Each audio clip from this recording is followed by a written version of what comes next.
Good morning, folks, and a very warm welcome to Life-Saving Natural Cures and Natural Remedies. I'd like to first begin by saying I'm excited, and at the same time, I guess I feel extremely privileged to be going to speak with a man I greatly admire, a man who is a true humanitarian and is helping and changing the lives of millions of people right around the world. Mr. Ty Bollinger, man in front of me. Now, I first came across Ty back in 2007 when I found his book, Cancer Step Outside the Box. It had me hooked right from the word go, and I've been a fan of this guy ever since. Now, for those of you who may not be familiar with Ty, a quick bio. He's a best-selling author and co-author of 6 books, including Cancer Step Outside the Box and the hugely popular The Truth About Cancer, which was released in 2016. Now, back in 2014, he produced the very successful and groundbreaking Quest for the Cures documentary, where he travelled across the US interviewing various cancer experts and holistic health experts. Then in 2015, Ty went one better. He travelled the world interviewing various world-renowned cancer experts and alternative health practitioners, along with cancer survivors, and he produced the phenomenally successful The Truth About Cancer, a global quest documentary series, a 9-episode series that basically took the world by storm when it was released, and to date it's been viewed by over 20 million people online, and that number is still continuing to grow quite rapidly. And that doesn't actually include the amount of people who've seen it through DVD and videos too, by the way. That's only online views. A remarkable feat, really, and obviously it's a testament to the wealth of information contained in these series. And of course, if you haven't already viewed this powerful documentary series, then I would urge you to go to the Truth About Cancer website, www.truthaboutcancer.com, and check them out there, or go to the Truth About Cancer YouTube channel and you can view them there. Now, I don't want to take up too much time talking, because I'm sure people out there want to hear from Ty and listen to what he has to say and not listen to me. So I'd like to begin by saying good morning to you, Ty, and welcome to Life-Saving Natural Cures and Natural Remedies. Yeah, thanks, Troy. I appreciate it, man. Appreciate the nice introduction, the kind words, and yeah, I like I said before we came on the air, it's morning time here in America, so I just woke up, threw on a tank top, haven't even looked at my hair yet, so I hope I'm presentable for the interview. I hope it's all right. That's one of the benefits of having really short hair. That's all right, mate. You scrub up all right. Well, it's 10 o'clock over here, so yeah, I'm getting ready for bed after we're done here, so that's the difference. But Okay. yeah, I mean, it's great to have you with us today, and yeah, I'm really looking forward to you sharing your knowledge, and along with finding out a little bit more about you and what you're up to at the moment. Now, to begin with, and I know you've told your story many times, but I think it's still very important. Would you mind just giving our viewers and followers a bit of your story, a bit of an outline, and just how you became so passionate, and you're incredibly passionate about helping people prevent and treat cancer using natural and alternative methods? Sure, Troy. Yeah, it's a great question to start off with. It really was not something that I went to school for, and it was not this what I'm doing today, and what my wife is doing today. You know, our mission in life is to help educate people about cancer, but not really something that we planned on. It kind of happened as a result of personal tragedy. So it was 1996 that my father was initially diagnosed with cancer. It was July the 1st, 96, so almost 22 years ago. And he was diagnosed with cancer and died 25 days later on July the 25th. So literally, he was 52 years old at the time he was diagnosed, and in barely over 3 weeks, he was gone. So that was the first of many relatives that we lost to cancer. And you know, I'm 50 today, so I'm 2 years younger than Dad was when he died. Yeah. It's just too young. We didn't understand how a medical system that seemed to be so advanced in many areas couldn't save Dad. And so we just started doing some research and try to find out if there were treatments out there that could have saved him, that, you know, wanted to educate ourselves. I was actually coming from from a position of fear, probably, I guess. I mean, I was afraid, wow, is there something genetic thing that I need to worry about? Yeah. Lost dad, lost granddad, lost my other granddad, cousin, uncle, grandmom. Finally, I lost my mother. I was afraid that, wow, that maybe there's bad gene that I have that I'm going to die of cancer soon. So that was really where we were coming from initially. And what we began to realize and began to learn is that there's a lot of treatments out there that work better than what we're told that are our choices when we go to the hospital, but the doctors don't tell you about them. They don't even know about some of them. So we really came from a position of trying to educate people that they do have choices. There are treatments out there that work well, that you have options to, but you just aren't going to be told about it by your medical doctor. Yeah, yeah, that's true. Actually, when you're talking about your dad, because I went on your Truth About Cancer website and I watched your About Us feature video. Man, I have to say, so touching, eh? It's like I honestly, I had a tear in my eye when I was watching it. It was just heart wrenching, and I guess especially when you're talking about your kids, never getting to meet your grandfather, and then talking Yeah. about what you and your family went through with your dad. I mean, just horrendous. It must have been Yeah, a it horrendous is. time. It is. It was a really terrible time, but we see a lot of good has come out of it now.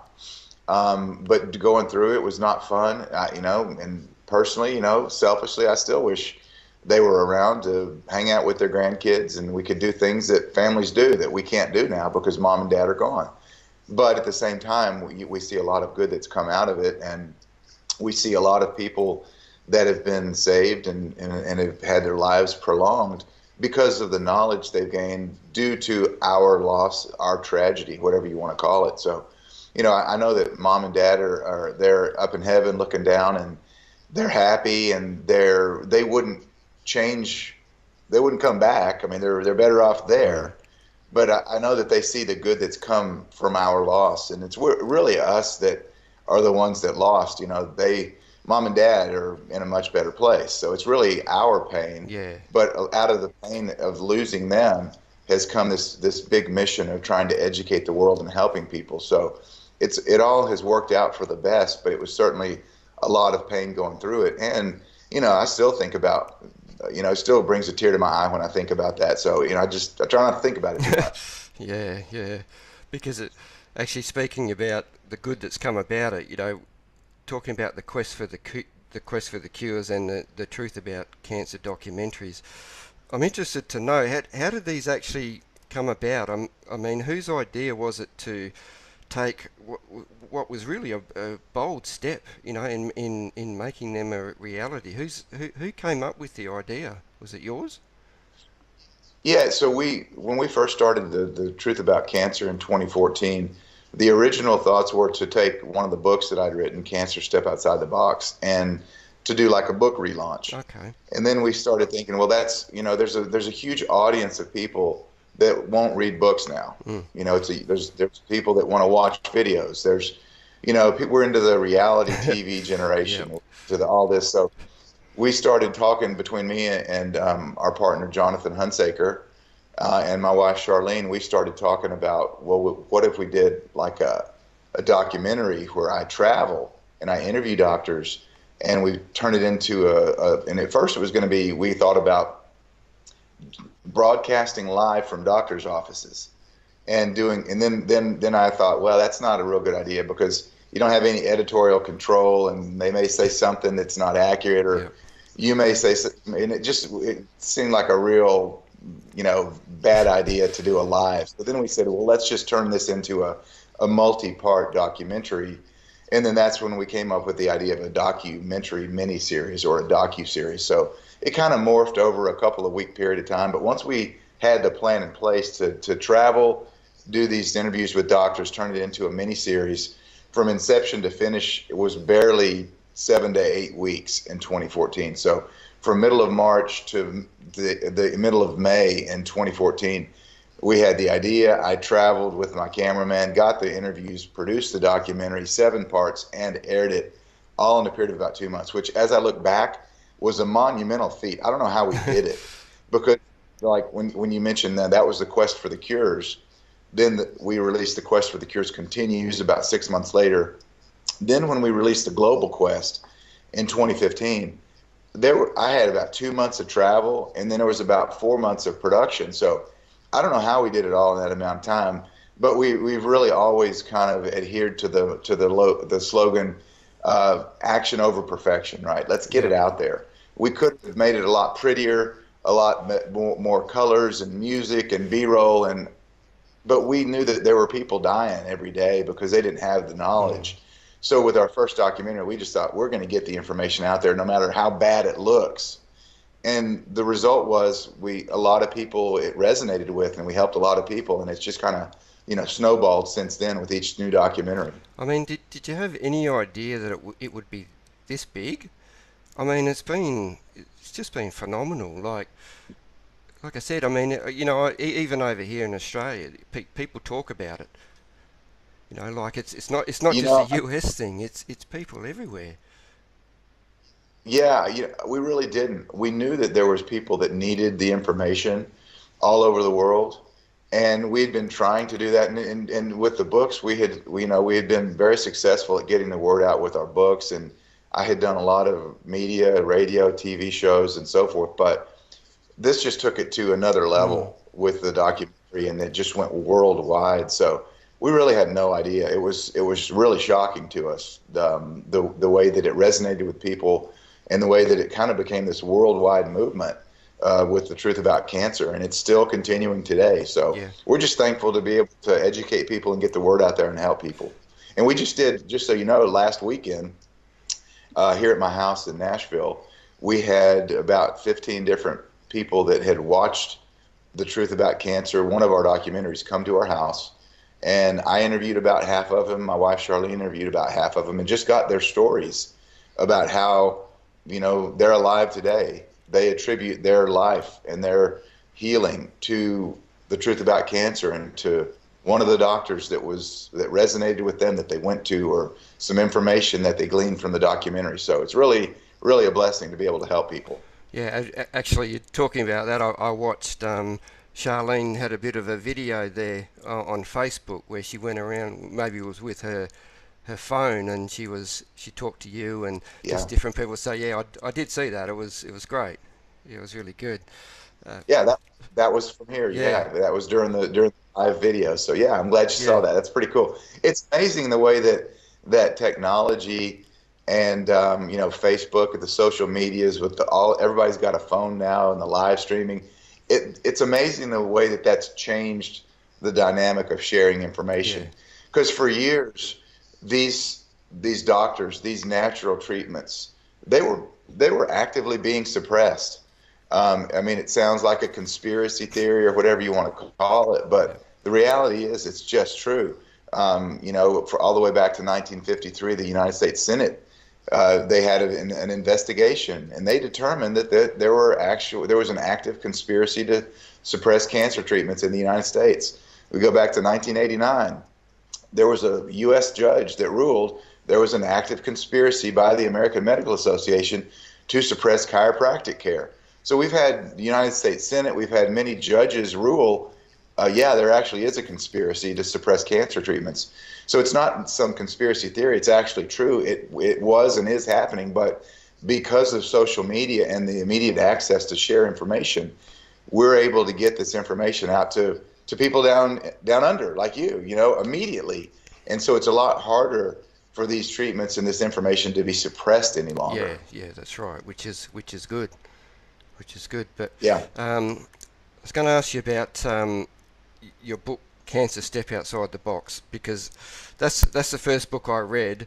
Uh, I guess on the truth about cancer, I guess you could say, and um, like for me, I consider it to be a bible for anyone who either has cancer or wants to prevent it. I think it sold well over 150,000 copies. But back in 2006, when the book was published, there wasn't really anyone speaking out about, I guess, the big pharma drug cartel and essentially the fraud of conventional cancer treatment as such. I mean, you were really one of the first, and I remember reading online back then where you were actually receiving death threats or something like that. Is that true? You know what? Yeah, we were. There were others that were speaking out at that time, but just not. They hadn't gained much momentum, and there was nobody was really listening. And they, for some reason or another, when we published the book, it started selling, and I started doing interviews, and the word just started getting out there. I think I was just in the right place at the right time, and started getting a lot of attention about this book and these natural treatments that are being suppressed and so forth. And yeah, we did receive some death threats to the family. We actually left the United States. We moved to New Zealand for a year. Wow. So yeah, so about a year after we published the book, we left the country because at that point I was afraid for my wife and Mm. children.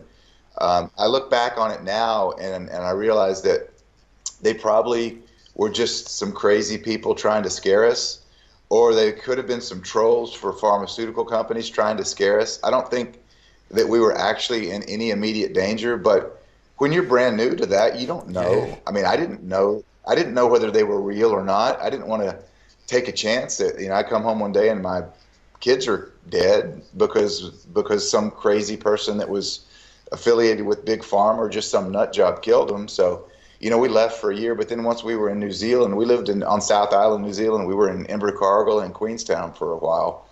And then once we were down there, we just realized, my wife and I had talked several times and said, wow, we feel like our mission is to be back in the United States to share this truth with people. And we feel like God's going to protect us. So we were really kind of running from a place of fear at first. And then we kind of said, we're not going to do that anymore. We're going to come from a place of Faith. Yep. faith and belief and just trust that God's going to protect us. So then we moved back to the United States, and here we are. So, but yeah, we did receive some death threats, and I think the more visible that we've gotten, the threats kind of go away. I think that they do that maybe to people that are first starting to get them to shut up, Yeah. and at this point, there's no way that they'll get me to shut up. Because I was going to ask you, apart from the odd troll, that's around trying to discredit you, have the threats stopped, or you still get the You occasional know, one?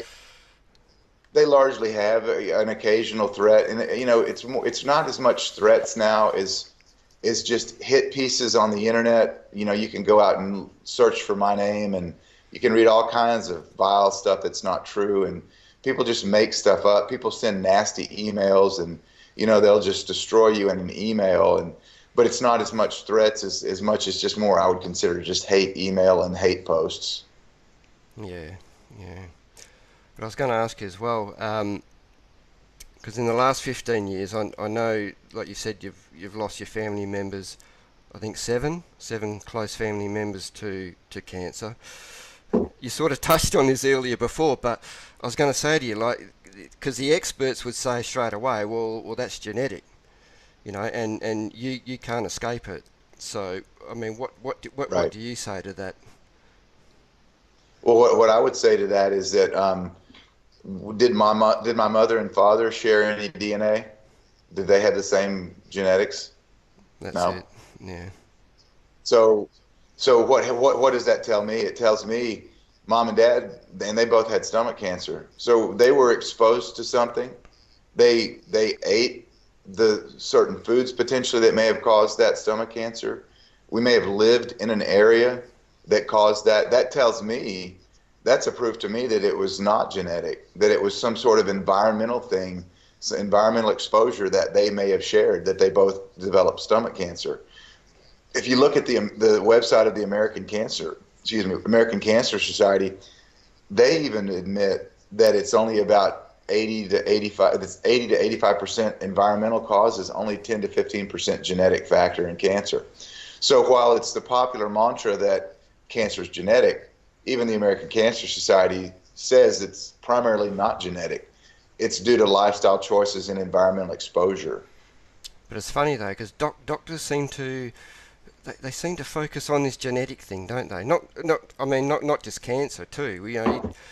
I mean, They do. I was reading something the other day, ADHD. They're even saying that that could be genetic. I mean, come on. Everything's Well, genetic. here's one of the reasons why I think. Number one, if it's genetic, it takes the power away from us that we feel like we can't do anything Yeah. about it. And this is not intentional from doctors. This is just what they're taught. So they're just repeating what they're taught in medical school. But if it's genetic, the power's not ours. It doesn't matter what you eat. It doesn't matter if you exercise. Prevention doesn't matter. You need to get on some sort of a pharmaceutical to stop that gene from expressing. So it really plays into the pharmaceutical control of the medical system if it's genetic. Same with other diseases. If you have no power over it, if what you eat doesn't matter, if exercising doesn't matter, if clean living doesn't matter, then just go ahead and do whatever. It's like a self-fulfilling prophecy. You keep eating the same way, exposing yourself to the same toxins, living close to a nuclear radiation site or whatever it is. If that doesn't affect cancer, if it's all genetic, then there's no desire on your part. There's no reason for you to change anything. You just go to the doctor to get a pill for every ill. And so it really plays into that pharmaceutical control of the medical system. The reality is there's a new field of science. It's not really new, but it's just becoming more well known. It's called epigenetics. Epigenetics says that, sure, certain people have more of a genetic predisposition for this or that. There's no doubt. And some people may have more of a predisposition to get cancer than others. I'm not going to debate that because I think that's true. It may be due to a compromised immune system or whatever it might be. But epigenetics says that those genes, that genetic predisposition does not have to express if you do certain things. So in other words, a woman may have the BRCA gene, and we're told now if you have the BRCA gene, BRCA1, BRCA2, you're going to get breast cancer. So you might as well just cut your breast off and start chemo now to prevent it. Well, what epigenetics says is, well, you may have the BRCA gene, BRCA positive, whatever they want to call it, but if you eat properly, organic food, detoxify, rest, sweat, whatever it might be, do these preventative protocols, that breast cancer will never express. You don't have to get on drugs. You don't have to have a prophylactic double mastectomy. You don't have to get on chemo as a prevention for cancer when it really actually can be a self-fulfilling prophecy and cause cancer. Yep. So knowing that the power is actually ours to make good lifestyle choices, to make good dietary choices, to detoxify, to exercise, that brings all the power back to us, and it takes it out of the hands of the medical industry and of the doctors, and it takes it back to the people where it should be, because the power to heal is actually ours. Our bodies were made to heal, and if we give them the proper nutrition, the proper fuel, the body is a self-healing mechanism, and it will start to heal. Yep, exactly, yeah.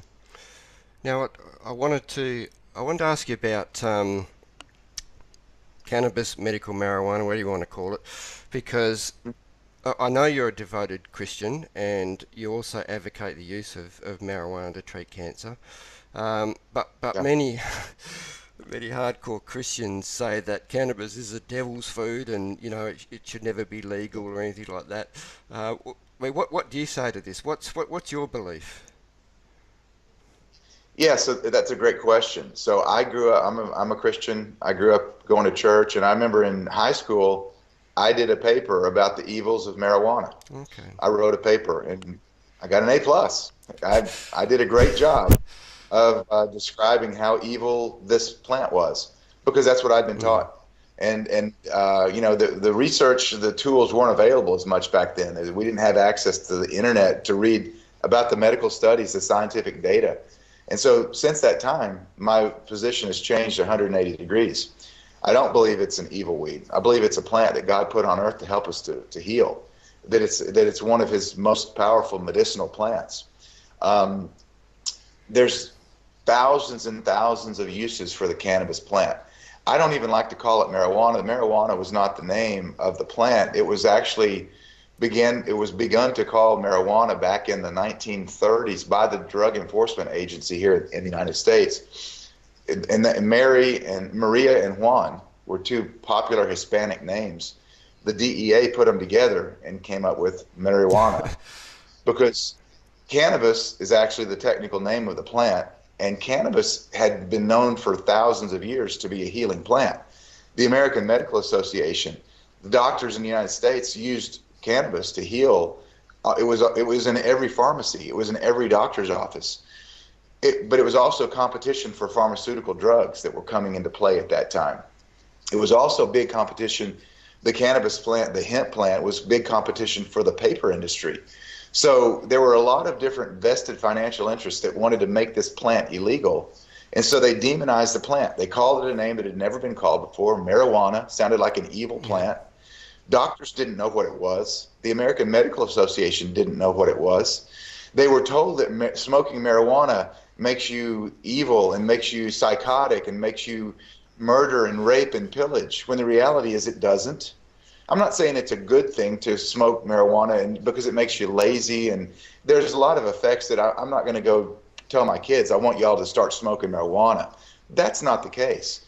But we were lied to about the effects of marijuana. It does not make people psychotic. It does not turn people into murderers. It makes them lazy. Yep. Makes them eat a lot of food they probably wouldn't have eaten if once they smoke. Yeah. But that's the only one use of a plant that has thousands of uses. Yeah. It's a medicinal plant, and it was being used by the American Medical Association. And after the Marijuana Stamp Act was passed, the president of the American Medical Association went before U.S. Congress and said that if they had known that marijuana was actually cannabis, they would have fought against it being made illegal because they used it in all the doctors' clinics. But by that time, it was too late. So the cannabis plant has been studied, and I'm aware of 13 different types of cancer that it has preventative and or curative effects on. So to my knowledge, it is the most studied and the most medicinal plant for preventing and reversing cancer on Earth. So the problem is that once you start talking about that, people have been so indoctrinated, and especially Christians, and I can talk about Christians because I am one. In church, we're indoctrinated so heavily that this is an evil weed, that this is the devil's weed, that it's hard to get through to them that that's only one possible use of cannabis. There's thousands of other uses, medicinal, industrial uses, that you're not told about, and you need to make yourself aware of these because we can reverse cancer by using cannabis. We can prevent. There are so many uses for this plant that's only one that you've been told is the only reason that if you're supporting medicinal marijuana, if you use cannabis, you must be a pothead, you must be a druggie, and that's just not the case. Yeah, I mean, I've done a couple of interviews with Rick Simpson, done two with Rick. He's a terrific fella, but he's very passionate about cannabis and, well, he calls it hemp oil, but Hemp oil, yeah. But yeah, I mean, and let me share this one thing with you, Troy. This is interesting. And yeah, the technical names, it's either cannabis or hemp. People, and here's the deal about cannabis/hemp, but I don't like to call it marijuana. When you have something that is high in THC, delta-9 tetrahydrocannabinol, that's what we would consider the marijuana strain of the plant. It's psychoactive, so when you smoke it, you get high. There are over 100 different cannabinoids. That's only one. There's another 100 plus cannabinoids in the plant that are medicinal that have no psychoactive effect. So we've heard about CBD oil. CBD has no psychoactive effect. The only one of many cannabinoids, one has psychoactive effect, that's THC. Now, the Drug Enforcement Agency in the United States has scheduled cannabis as a Schedule 1 drug. That's a drug it's listed with cocaine, heroin, crack, crystal methamphetamine, a lot of the really hard drugs that are bad for you, that have a lot of addictive properties that destroy lives, there's no doubt. But cannabis is scheduled with them. The definition of a Schedule 1 is that it has no known medical benefits. By definition, that's a Schedule 1. Now, at the same time that the DEA has scheduled cannabis as a Schedule 1, the Department of Health and Human Services, which is another government agency in the United States, have patented the medical uses of cannabis. Yeah. So they have a patent on the medical uses of cannabis, which I assume they don't exist because the DEA has it scheduled as a Schedule 1, which can't have medical uses. You see how duplicitous the government is when it comes to cannabis? So it sounds exactly like our government. I don't think they're any different. Oh, I don't Yeah, know. But yeah, probably not. I was going to ask you your book. Let me get this out. Monumental Myths of the Modern Medical Mafia and Mainstream Media and the Multitude of Lying Liars that Manufactured Them would have to would have to be one of the longest named books I've come across. But I Probably love the is. name because it has it's got a sense of sarcasm about it, but at the same time it tells people what they can expect from it. So can you give us just a brief outline on what this book is about? Sure, sure. And I'll tell you about when I created that name or thought of the name. I literally it is a very sarcastic name.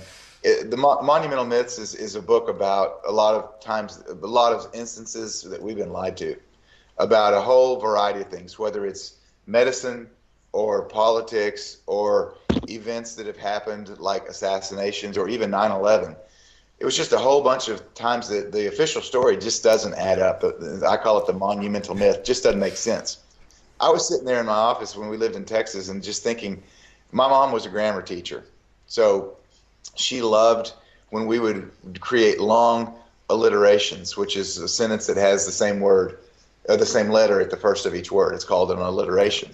So I was literally thinking, okay, what alliteration could I use for this? And I'm thinking, well, these are all monumental myths, so let's use M. And then I'm like, okay, medical mafia, yeah, that's M. Mainstream media, that's M. And just kind of, I just went with it and came up with the name. But that's where I thought of the name. It's just kind of, it was almost like a joke, but it is kind of indicative of the times that we've been lied to.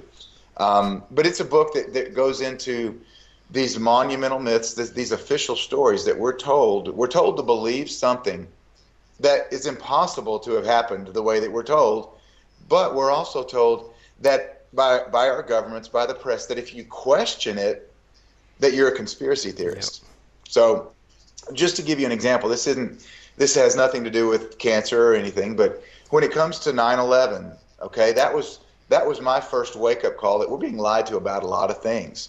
So 9/11, when the United States was allegedly attacked by a group of 19 Muslim terrorists that coordinated all of these planes to hit different places in the United States. I say allegedly for several reasons. Number one, many of the terrorists that were allegedly on those flights have turned up alive since then. I've seen interviews with many of the people that were supposedly hijacking those planes. There's that on YouTube. You can watch some of the interviews. I don't know who was on the planes. I'm not sure who was responsible. I don't go into that. I'm just like, it doesn't make sense to me that the person that was supposed to be on that plane that went into the building that exploded is now alive doing an interview. Just doesn't make sense, right? Well, one of the main things about that doesn't make sense to me is that in New York City on 9/11 2001, there were 3 buildings that fell. Now, most people that I ask about it, they say that there were 2 buildings that fell, the 2 big trade centers. Hmm. What many people don't realize is there was a third building that fell that day. It was called World Trade Center 7.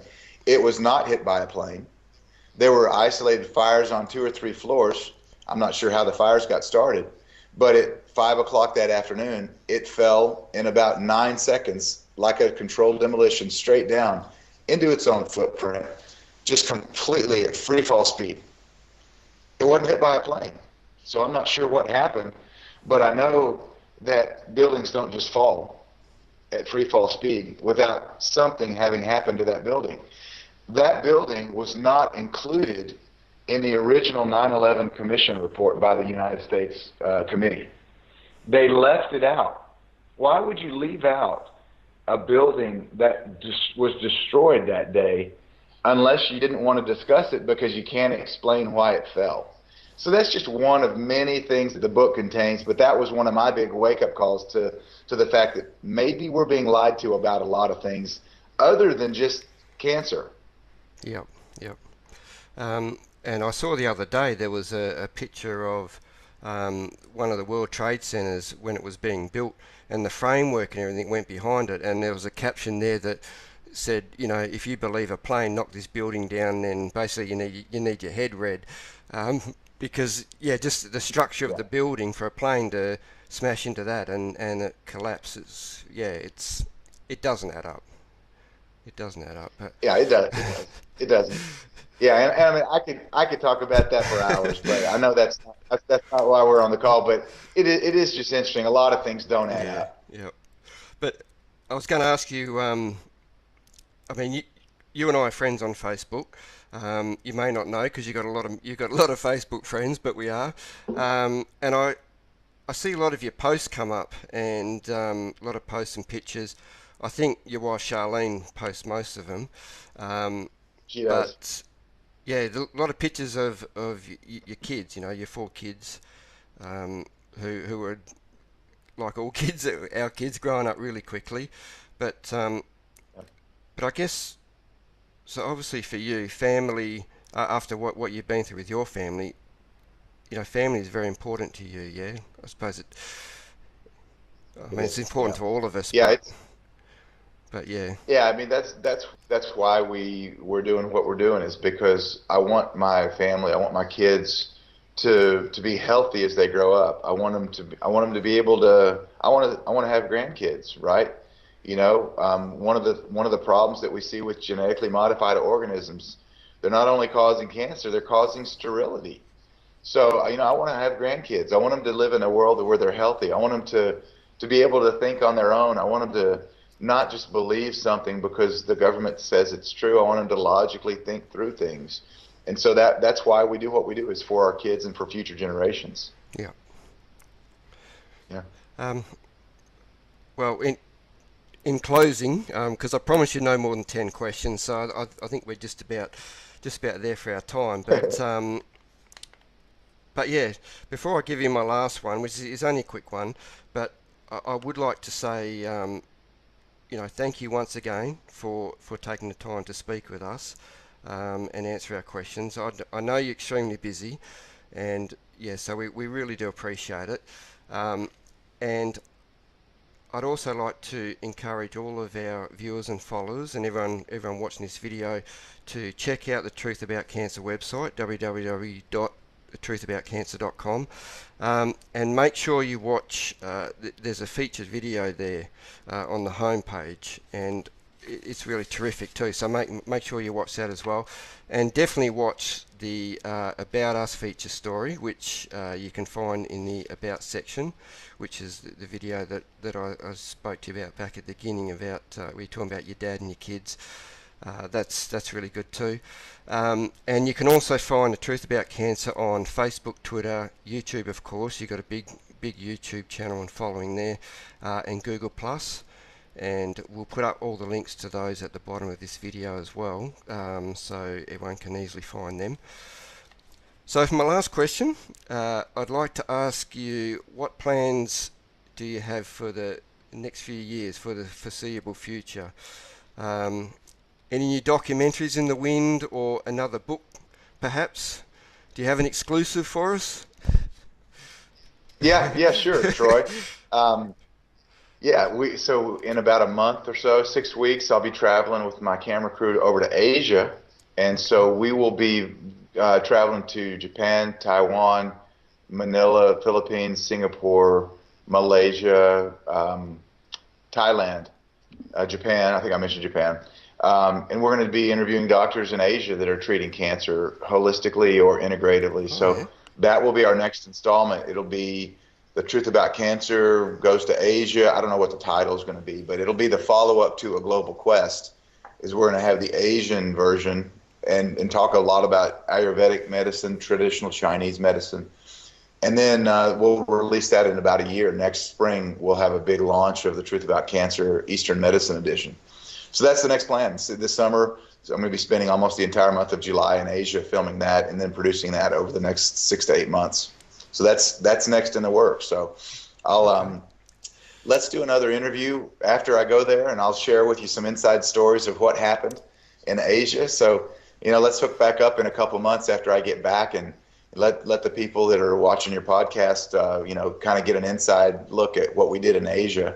And then also, if you want to, let's hook up again sometime in the next few months, and we can talk about monumental myths. Yeah. talk about our favorite 2 or 3 monumental myths, and we can go over that too. So I this has been I fun. love I'm happy talking about to do that it sort of again. thing. Yeah, yeah. No, well, thank Yeah, you again. Thank you again. Really appreciate it. And yeah, so I mean, I'll just flick you an email and see how you're going, and whenever we can hook up again, we'll definitely do it. So, sounds all good, right. Troy. Sounds good. I appreciate it, brothers. Thanks for all that you're doing, man. I appreciate Yeah, you. no problem, no problem.